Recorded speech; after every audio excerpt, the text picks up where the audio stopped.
আল্লাহ তিলাওয়াতে আমার মন লাগিয়ে দাও।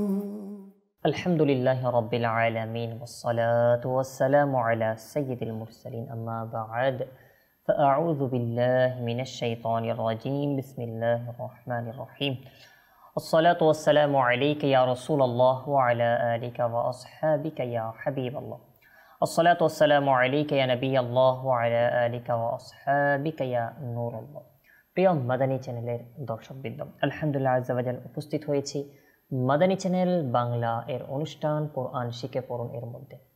আলহামদুলিল্লাহ আজ্জা ওয়া জাল এই অনুষ্ঠানের মাধ্যমে আমরা কোরআনে পাকের বিভিন্ন সূরা, বিভিন্ন আয়াত আপনাদেরকে পাঠ করে শোনানোর চেষ্টা করি, যেন কোরআনে পাকের তিলাওয়াত সঠিকভাবে আপনারা করতে পারেন, প্র্যাকটিস করতে পারেন। এই উদ্দেশ্যে আমরা এই চেষ্টা করে থাকি। সাথে সাথে কোরআনে পাক তিলাওয়াতের ফজিলত সম্পর্কেও কিছু শ্রবণ করে থাকি, আর নিয়ত সম্পর্কে কিছু শ্রবণ করে থাকি। শুরুতেই দরুদে পাকের একটি ফজিলত শ্রবণ করে নিই। রাসূল করিম রউফ রহিম সাল্লাল্লাহু তাআলা আলাইহি ওয়া আলিহি ওয়াসাল্লাম এর ইরশাদ হচ্ছে যে ব্যক্তি কিতাবে আমার উপর দরুদ শরীফ লিখে যতক্ষণ পর্যন্ত আমার নাম তার মধ্যে থাকবে, ফেরেশতারা তার জন্য ক্ষমা চাইতে থাকবে। সুবহানাল্লাহ আজ্জা ওয়া জাল। প্রিয় মাদানী চ্যানেলের দর্শকবৃন্দ, আসলে আমরা অনেক সময় অনেক কিছু লিখে থাকি। দেখুন, আমরা প্রায় সময় হয় কি, অনেকেই নিজের পার্সোনাল কিছু লেখার জন্য বিভিন্ন ডায়েরি রাখি, যেটাকে অনেক যত্ন করে রাখি। তো অনেক সময় আমরা অনেক কিছু লিখি এবং যেটা যত্ন করে রাখি। তো এরকম বিশেষ করে যেটা এদিক সেদিক ফেলে দেওয়া হয় না, লিখে অনেক সময় অনেক কিছু এদিক সেদিক আপনার অর্থাৎ তেমন গুরুত্ব দেওয়া হয় না, এদিক সেদিক ফেলে রাখা হয়, অর্থাৎ আদব করা হয় না। এরকম জায়গায় না লেখা ভালো, কিন্তু যেগুলো স্বাভাবিকভাবে বেয়াদবি হয় না, যেটা স্বাভাবিকভাবে আপনার যত্ন করে রাখা হয় এরকম খাতায়, এরকম ডায়েরিতে। তো যখন আমরা কিছু লিখি, তখন আমার রাসূল পাক সাল্লাল্লাহু তাআলা আলাইহি ওয়া সাল্লামের উপর দরুদে পাক পাঠ করার উদ্দেশ্যে, রহমত এবং দয়া অর্জনের উদ্দেশ্যে আমরা দরুদে পাক লিখতে পারি। এবং এই হাদিসে পাক যে শুনলাম, যতক্ষণ পর্যন্ত সেখানে দরুদে পাক লিখে থাকবে, ততক্ষণ আমাদের জন্য ফেরেশতা ক্ষমা চাইতে থাকবে। আসলে প্রিয় মাদানী চ্যানেলের দর্শকবৃন্দ, এটা অনেক বড় দয়া। তো সুতরাং আমরা চেষ্টা করব এটার উপর আমল করার। আল্লাহ পাক রব্বুল আলামিন আমাদেরকে তৌফিক দান করুক। আসুন একবার মুহাব্বত সহকারে দরুদে পাক পাঠ করে নিই। সাল্লু আলাল হাবিব সাল্লাল্লাহু তাআলা আলা মুহাম্মদ সাল্লাল্লাহু তাআলা আলাইহি ওয়া আলিহি ওয়াসাল্লাম। সালাতাও ওয়া সালামান আলাইকা ইয়া রাসূলুল্লাহ। প্রিয় মাদানী চ্যানেলের দর্শকবৃন্দ, তো আসুন কিছু ভালো ভালো নিয়ত করে নিই, কেননা মুসলমানের নিয়ত হচ্ছে তার আমলের চেয়ে উত্তম রয়েছে। সুতরাং আল্লাহ তাআলার সন্তুষ্টির উদ্দেশ্যে, আল্লাহর হাবিব সাল্লাল্লাহু তাআলা আলাইহি ওয়া সাল্লামের সন্তুষ্টির উদ্দেশ্যে আমরা কোরআনে পাক এর তিলাওয়াত শ্রবণ করা এবং এই কোরআনে পাকের তিলাওয়াত শ্রবণ করে নিজে প্র্যাকটিস করা, অন্যকে শেখানোর সেই নিয়ত করে নিই। আমি নিয়ত করে নিচ্ছি আল্লাহ তাআলার পাক কালাম তিলাওয়াত করা, আপনাদেরকে উত্তম থেকে উত্তমভাবে কোরআনে পাক তিলাওয়াত সম্পর্কে কিছু কথাবার্তা বলা, এবং হাদিসে পাক থেকে একটা হাদিসে পাকও শ্রবণ করানো, সাথে সাথে কিছু গুরুত্বপূর্ণ কথা যা কোরআনে পাক শেখার ক্ষেত্রে প্রয়োজন হয়, ইনশাআল্লাহ এরকম অনেক কিছু পেশ করার চেষ্টা করব। আল্লাহ পাক রব্বুল আলামিন আমাকে, আপনাকে, আমাদের সকলকে তৌফিক দান করুক, আমিন ইয়া রাব্বাল আলামিন। তো প্রিয় মাদানী চ্যানেলের দর্শকবৃন্দ, আসুন একটি হাদিসে পাক শ্রবণ করে নিই, যে হাদিসে পাকটি হযরতে সাইয়্যিদুনা উসমান গনি রাদিয়াল্লাহু তাআলা আনহু থেকে বর্ণিত। তিনি এটা বর্ণনা করেন যে আমাদের রাসূল করিম রউফ রহিম সাল্লাল্লাহু তাআলা আলাইহি ওয়া সাল্লাম এটা ইরশাদ করেন যে যেই ব্যক্তি পবিত্র কোরআনের একটি আয়াত শিক্ষা দিয়েছে, তার জন্যে শিক্ষা গ্রহণকারীর থেকেও দ্বিগুণ সওয়াব রয়েছে। আবার আরেকটি হাদিসে পাকে এভাবে এসেছে, যে হাদিসে পাকটি হযরত সাইয়্যিদুনা আনাস রাদিয়াল্লাহু তাআলা আনহু থেকে বর্ণিত রয়েছে। তিনি বলেন যে আমাদের নবী সাল্লাল্লাহু তাআলা আলাইহি ওয়া সাল্লাম ইরশাদ করেছেন, যে ব্যক্তি পবিত্র কোরআনের একটি আয়াত শিক্ষা দিল, যতদিন পর্যন্ত সেই আয়াতের তিলাওয়াত চলতে থাকবে তার জন্যে অর্থাৎ শিক্ষা দানকারী ব্যক্তির জন্যে সওয়াব চলমান থাকবে। আল্লাহু আকবার। প্রিয় মাদানী চ্যানেলের দর্শকবৃন্দ, আসলে কোরআনে পাকের তিলাওয়াত এটা আমাদের জন্য অনেক বড় নিয়ামত। নিজে শেখা, অন্যকে শেখানো, আল্লাহ তাআলার সন্তুষ্টি অর্জন করার মাধ্যম এবং কাল হাশরের ময়দানে যে মুসিবত আসবে সেই মুসিবত থেকে বাঁচার মাধ্যম। এই কোরআনে পাক আমাদের জন্য অবশ্যই শিফা স্বরূপ। এই কোরআনে পাক আমাদের জন্য নাজাতের মাধ্যম। এই কোরআনে পাক আমাদের জন্য কাল হাশরের ময়দানে সুপারিশের মাধ্যম। তো সুতরাং এটা বলবো, কোরআনে পাককে আমরা মূল্যায়ন করি, কোরআনে পাককে আমরা সম্মান করি, কোরআনে পাকের তিলাওয়াত নিজে শিখি, অন্যকে শেখানোর চেষ্টা করি। আল্লাহ পাক রব্বুল আলামিন আমাকে, আপনাকে, আমাদের সকলকে কোরআনে পাকের তিলাওয়াত নিজে শিখে অন্যকে শেখানোর তৌফিক দান করুন। সাল্লু আলাল হাবিব সাল্লাল্লাহু তাআলা আলা মুহাম্মদ সাল্লাল্লাহু তাআলা আলাইহি ওয়া আলিহি ওয়াসাল্লাম। সালাতান ওয়া সালামান আলাইকা ইয়া রাসূলুল্লাহ। প্রিয় মাদানী চ্যানেলের দর্শকবৃন্দ, আর দেরি নয়, কোরআনে পাক আপনাদেরকে যে তিলাওয়াত করে শোনানো হয় সেদিকে যাব। আমরা স্ক্রিনে হয়তো দেখতে পাচ্ছি সূরা বাকারা এর 40 নং আয়াত। অবশ্যই আমরা চেষ্টা করেছি গত অনুষ্ঠানে 39 নং আয়াত পর্যন্ত আপনাদেরকে তিলাওয়াত করে শোনানোর, যেন কোরআনে পাকের তিলাওয়াত সঠিকভাবে আপনারা প্র্যাকটিস করতে পারেন। এই জন্য আপনাদেরকে তিলাওয়াত করে শোনানো হয়েছে। তো আজকে আমরা চেষ্টা করব কোরআনে পাকের তিলাওয়াত 40 নং অর্থাৎ সূরা বাকারা এর আয়াত 40 নং আয়াত থেকে আপনাদেরকে তিলাওয়াত শ্রবণ করানোর চেষ্টা করব, যেন কোরআনে পাকের তিলাওয়াত আপনারা শুনে সঠিকভাবে প্র্যাকটিস করতে পারেন। আর বেশি থেকে বেশি প্র্যাকটিস করলে অবশ্যই আপনারও কোরআনে পাক তিলাওয়াত সঠিক হয়ে যাবে। আল্লাহ পাক রব্বুল আলামিন আমাদেরকে কোরআনে পাকের তিলাওয়াত উত্তমভাবে করার, আল্লাহ তাআলার সন্তুষ্টি অর্জন করার সেই তৌফিক দান করুক। তো আসুন, আর দেরি নয়, আমরা কোরআনে পাকের দিকে যাচ্ছি। আউযু বিল্লাহি মিনাশ শাইতানির রাজীম। বিসমিল্লাহির রহমানির রহিম। ইয়া বনি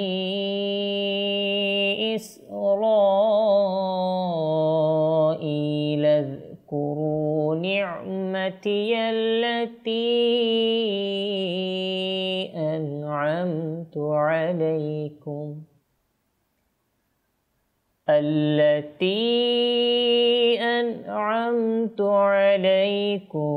وأوفوا بعهدي أوف بعهدكم وإياي فارهبون وآمنوا بما أنزلت مصدقا لما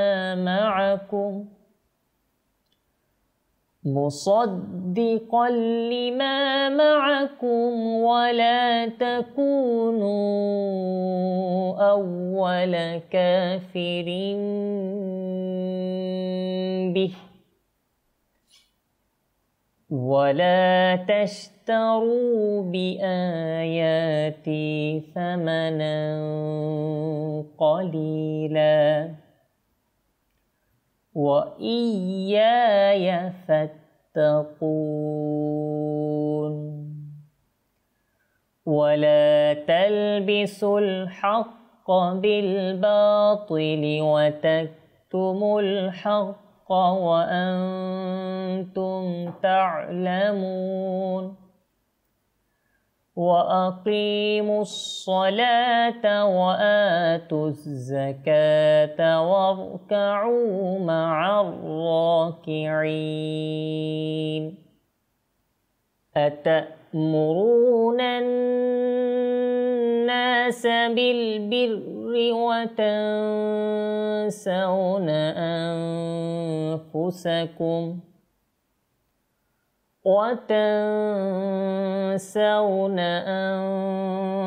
أنفسكم وأنتم تتلون الكتاب أفلا تعقلون واستعينوا بالصبر والصلاة وإنها لكبيرة إلا على الخاشعين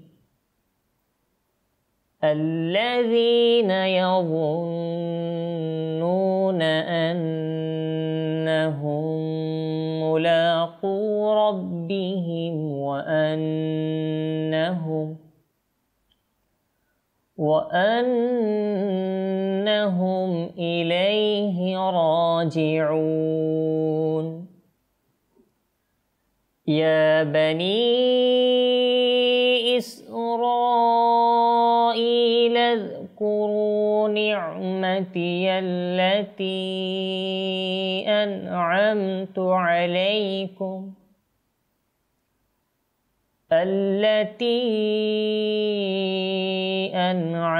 عليكم وأني فضلتكم على العالمين واتقوا يوما لا تجزي نفس عن نفس شيئا واتقوا يوما لا تجزي نفس عن نفس شيئا ولا يقبل منها شفاعة ولا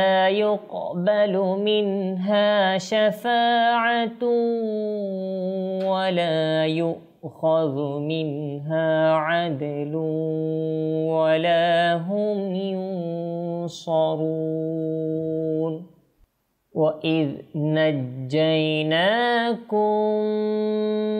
من آل فرعون يسومونكم سوء العذاب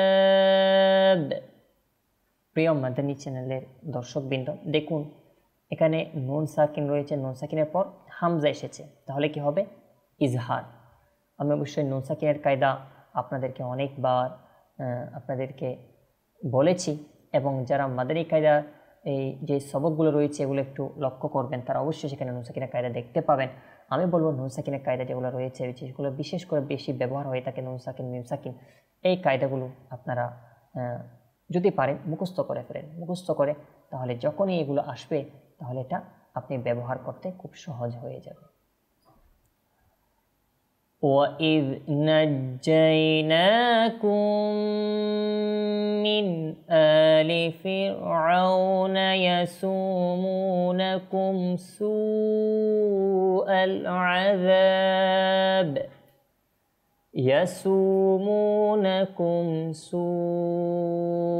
الْعَذَابِ يُذَبِّحُونَ أَبْنَاءَكُمْ وَيَسْتَحْيُونَ نِسَاءَكُمْ وَفِي ذَلِكُمْ بَلَاءٌ مِّن رَّبِّكُمْ عَظِيمٌ وَإِذْ فَرَقْنَا بِكُمُ الْبَحْرَ فَأَنجَيْنَاكُمْ وَأَغْرَقْنَا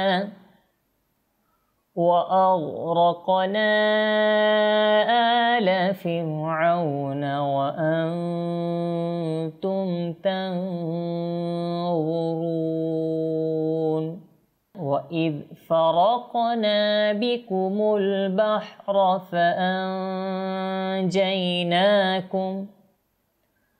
فَأَنْجَيْنَاكُمْ وَأَغْرَقْنَا آلَ فِرْعَوْنَ وَأَنْتُمْ تَنظُرُونَ وَإِذْ وَاعَدْنَا مُوسَى 40 لَيْلَةً ثُمَّ اتَّخَذْتُمُ العجل من بعده ثم اتخذتم العجل من بعده وأنتم ظالمون ثم عفونا عنكم من بعد ذلك لعلكم تشكرون وإذ آتينا موسى الكتاب والفرقان لعلكم تهتدون وإذ قال موسى لقومه يا قوم إنكم ظلمتم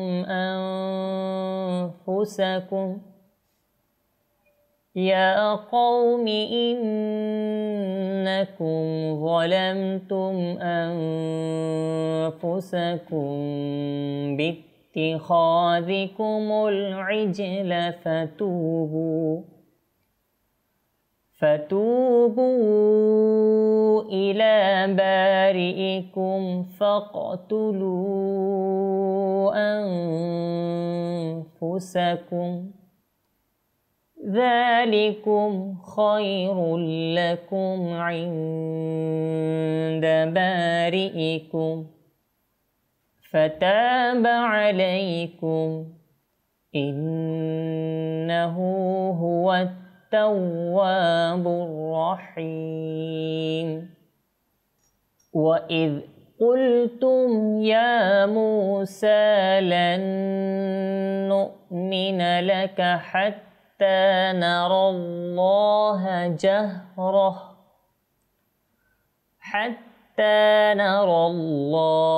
جهرة فأخذتكم الصاعقة وأنتم